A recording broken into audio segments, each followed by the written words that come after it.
Φίλες και φίλοι του Gazzetta, έχουμε τη χαρά και την τιμή να φιλοξενούμε τον πρωταθλητή Ευρώπης και πρωταθλητή και κυπελούχο Τουρκίας, κάτοχο του Triple Crown, τον Σάρας Γιασικεβίτσους. Many questions, huh? Σάρας, welcome back to Greece and many congratulations. Thank you so much. In my opinion, on the most successful season of your career, Turkish Cup in the beginning, Euroleague, at the end of the season, Turkish League and Triple Crown. I don't know if you agree with the above statement.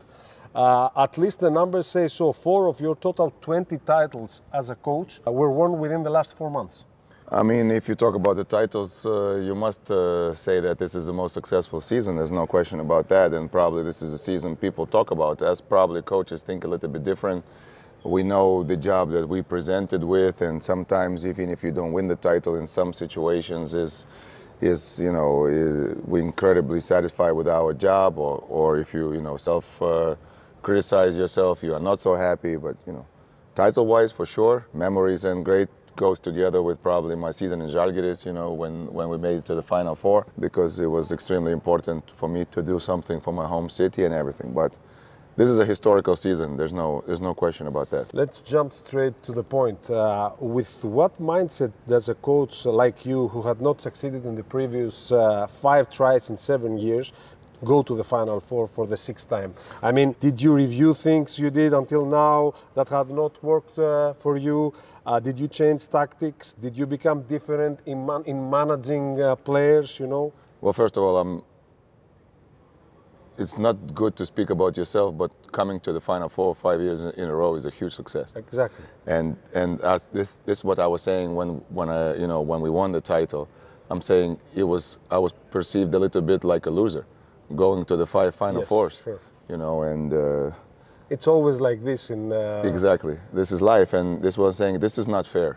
This is not fair, because to go to the Final Four is a big success for any coach, and it's like a half title. Yeah, no question. I believe also it's a half title. But listen, sometimes the expectations and what people do, the buru-buru, it's a little bit different. So I was extremely happy with the job that we did in Barcelona and Kaunas. Now everybody must shut up for 1 year. That's all it is. You know what I mean? But many of your players who were on the team last year adopted this point of view, that you changed a little bit the way you behaved to the players. You changed some freedom that you gave to the players. Is it true? Listen, I will tell you, and I will tell everybody from now on, the narrative is already written. When I was a player, if I don't win, it was because I'm bad defensively, I hold the ball too much, and you can find always things about people, right? If I win as a player, my energy is contagious. I'm this great passing point guard. So all you do, you have to win, and then everybody shuts up. As a coach, it's the same narrative. I was pushing my players too much. Maybe more difficult. Mostly, yeah, because I'm the only one as a head coach. So as a coach, you are saying over there, he pushes players too much. He's locking them up. He doesn't give them freedom. Now I win. Now all of a sudden I'm very good. It's not like this. And this is the bad part about life and bad part about journalism. Yeah. To what extent does Fenerbahce's success this year had to do with also the corresponding award given to Derya Yanir? Because many of people in Turkey were saying about the very good relationship that you built as a coach and executive that helped, the functioning of the team. My relationship with Derya is the most normal relationship of the two people can have. It's not about our titles, head coach and the general manager. My relationship with Derya is very simple. He gets information, he passes to me. I get information, we pass to him. We're constantly talking. He's in my practices. He knows exactly what I'm going through. It's not that difficult, but yet not always is like this.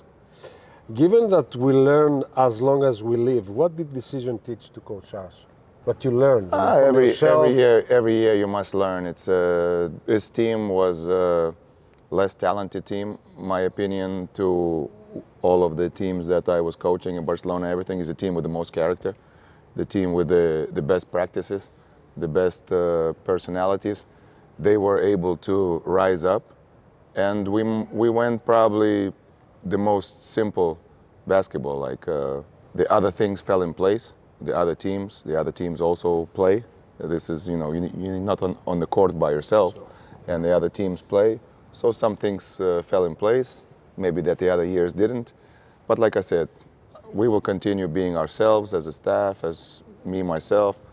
And now just because I won, I'm not any better than before the trip to Abu Dhabi. I'm still the same guy. Since you talked about Abu Dhabi, although most people thought that over there the final would be a Greek battle. Well, this is what you Greek media felt, and this was great motivation for us. Yeah. Does that answer the question or no? No.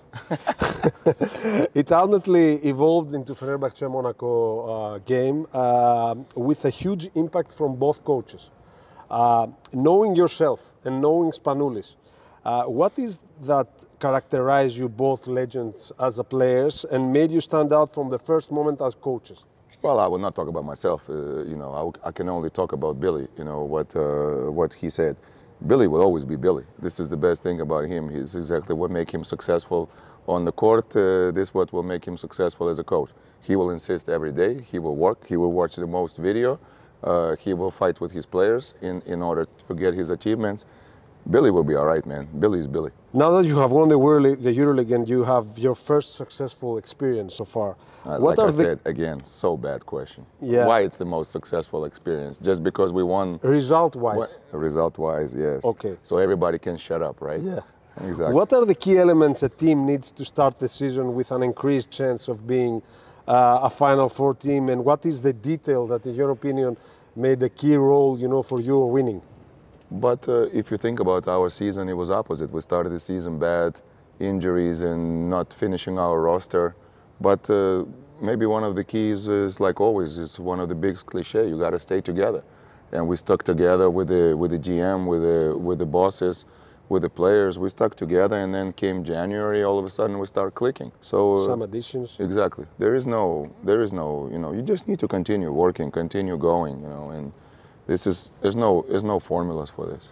Climbing at the top is a difficult task, but staying there is even more difficult. How do you see your summer? You know, how demanding is your summer? You know, with the need to replace 4 of your best players, you know, on the team that played a key role, you know, in your success. Yeah, you know, the summer is like this. You know, as far as basketball goes, you know, you make up the plan with the general manager. You must have plan A, plan B, plan C. Unfortunately for Fenerbahce, we're already going to plan C. You know, and but okay, this is no problem. We never know. Maybe plan C can become the best plan. You know, yeah. Exactly. So we don't know, but you know, we're just working constantly. It seems like it's not all the chips are falling in place how we expected them. Yeah. You know, especially with Nigel leaving and, you know, Marco leaving and so on. But listen, this is life. Speaking about Hayes Davis, he told me a great story, you know, after winning the Final Four. And I don't know if he will be the one that you will miss the most. But the story that he told us is about your shared journey in Žalgiris and Barca, which at one point ended in a bad moment. And then this thing helped Nigel change completely his human approach, you know, to the sport. Well, Nigel is a guy that is always looking for the motivation. This is the best thing about him. He's looking at this chair and he will think how he can motivate him. This is amazing. This is one of the best things, among other best things about him.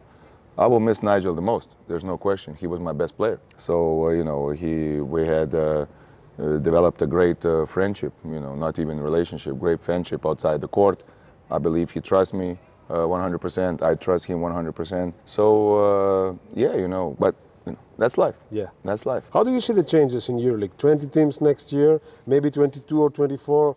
The upcoming years, 10 double weeks, 38 games. We all understand the situation that we're in right now with the NBA coming and Euroleague. I don't like it at all, but it's the only way that Euroleague could do it. So we all must shut up and do it in next year. It will be the worst season. It will be the most difficult season, but for the sake of the Euroleague and European basketball. Survivor mode? Exactly. We have to do it. Final Four or playoffs?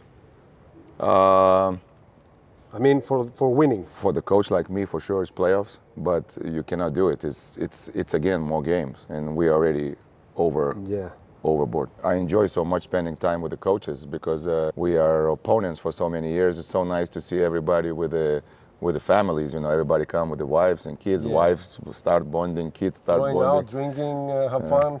Who's talking about drinking? What does a new coach gain from this experience? You know, here. I believe he gets the top of the top, you know, of the European basketball, which is still at this point the most pure basketball. So the coaches get there. I believe we try to establish the relationship not only for this conference, you know, through all the year, where we have the online things. They coming to visit us. We're open to having 1 week with us. They watch us prepare the game. Then we can talk after the game. They get all the access to all the assistants and the video rooms. So I believe it's phenomenal. I'm sure that you got this question as a player, you know, about your toughest opponent on the court. Who is Sara's toughest opponent on the bench? It's my two idols. It's Željko and Xavi. Željko and Xavi, easy. Easy. Okay, last two. Is Jonas Valanciunas' potential move, you know, is changing the balance at the top of Euroleague? Because you know him very well. I remember I will talk to him at the dinner tonight. Yeah, I remember you when you were playing in Panathinaikos. You were telling me back in 2012. Jonas will respond what happened yesterday to you guys. What happened? Jonas will respond. Yesterday. Yesterday. Okay, if he asks you about life in Athens and a club like Pau, Jonas will respond to what happened yesterday. Okay. Yesterday after the gala. Before the gala. Before the gala. Okay. You understand. I understand. Thanks a lot, man. Thank you so much.